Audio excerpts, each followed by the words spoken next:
Coach Ryan Hill, and today I would like to talk about the base strength training routine that will give you a good foundation of strength to keep you healthy and running strong. It's not the routine for everyone.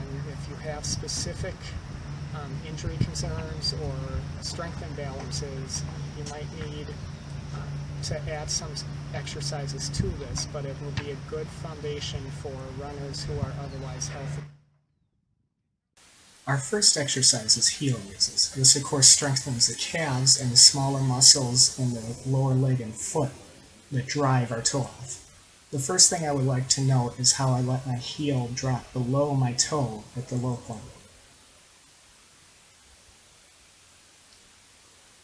I also like to note that doing these barefoot, if you're at home or in a place that you can, really helps to work the smaller muscles even more.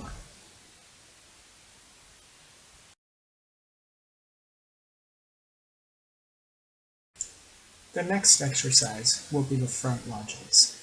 This of course works the quads as well as your calves, your glutes, and many other parts of your legs. It's really a great all-around workout. I'm doing these on the lane line on the track so you can see how I hold a pretty good straight line, which is the ideal way to go. You can also see how I'm using my arms both to counterbalance so I can keep my balance better, but also just as a neuromuscular coordination exercise. Now as I turn to the side, you can see that I'm not quite striding out as far as would be ideal. Ideally, everything would be at a 90-degree angle. Your ankle, your knee, your hips, everything as close as possible to 90 degrees. I'm falling a little short of that, but my knee is still staying over my arch, so I'm not too bad there. Also, I would like to note how I return to balance every time. Don't let yourself stop short and fall into your next repetition. Next will be the side lunges. Again, these work the quads, but especially on the outside of the quad, as well as, again, many other parts of your leg. I'm actually striding out here a little shorter than ideal. I'd like to get a little farther. I will use an excuse that I did a long run earlier in the day, so I was a little stiff. And you might find that too. If you have some stiffness, you'll be a little shorter. That's okay.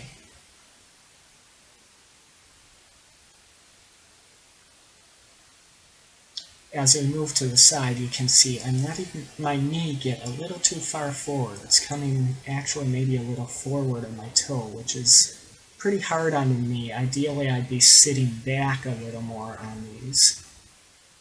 But one thing I would note is how I'm trying to keep a high posture throughout with my upper body. That's very important in all of these exercises, really.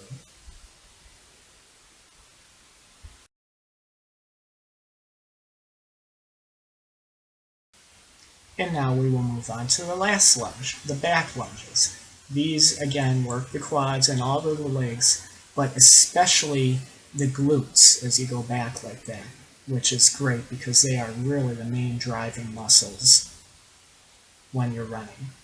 Now again, you can see I'm trying to hold a straight line. My leg is shifting a little bit out there, but it's not too bad.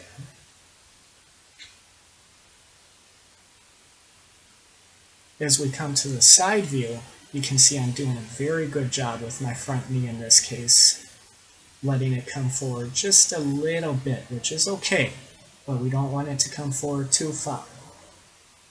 And again, I'm returning to balance after every repetition. I'm not going short and letting myself fall into the next repetition.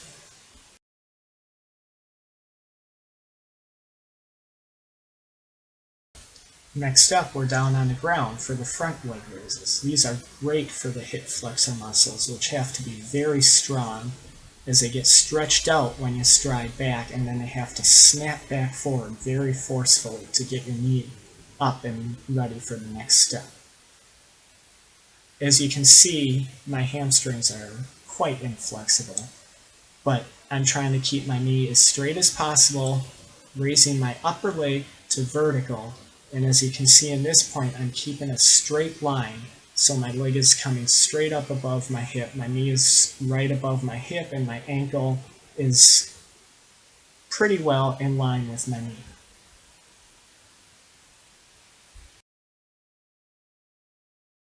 Next up are lateral leg raises, which are very good for the gluteus medius and gluteus minimus, which are critical, often overlooked muscles that keep your hips in line, which can really help your IT band, runner's knee problems, all the way down the lower leg and into the foot.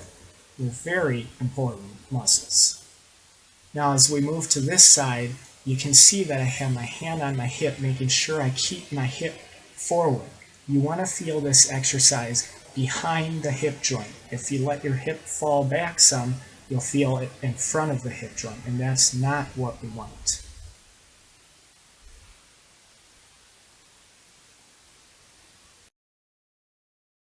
Next up is a donkey kick for the gluteus maximus, which is the strongest muscle in the body, and if you're running with good form, the key driving force. Notice here that I'm only moving my leg. You don't see any movement in the hips, which is very important. We don't want to move the hips or upper body. You want to keep that stable. Now from this angle, you can see my knee is tracking straight back, which is what I want. My lower leg you can kind of see moving inward some. That's not the end of the world, but it's probably not ideal.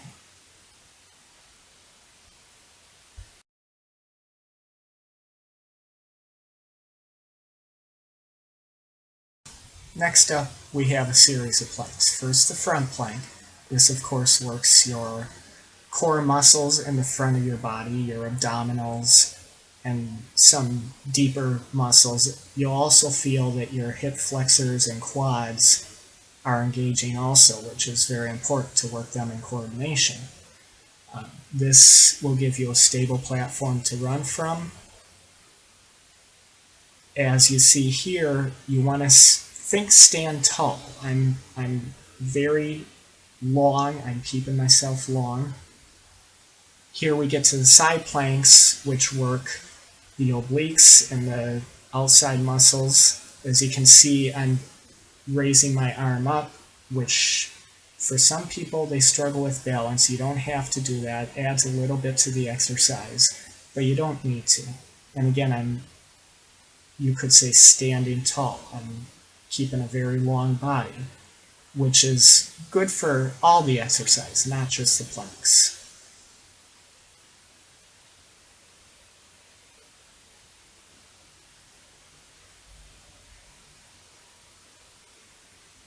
And now I will move on to the other side. And same thing, I had a little trouble with balance there, but I got into it.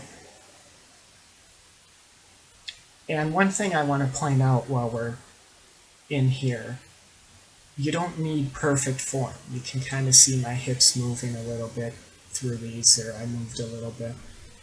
We're not looking for perfect form, but I would rather see you do fewer reps, or in the case of planks, a shorter amount of time and do very good form than do more reps or longer time and see your form break down.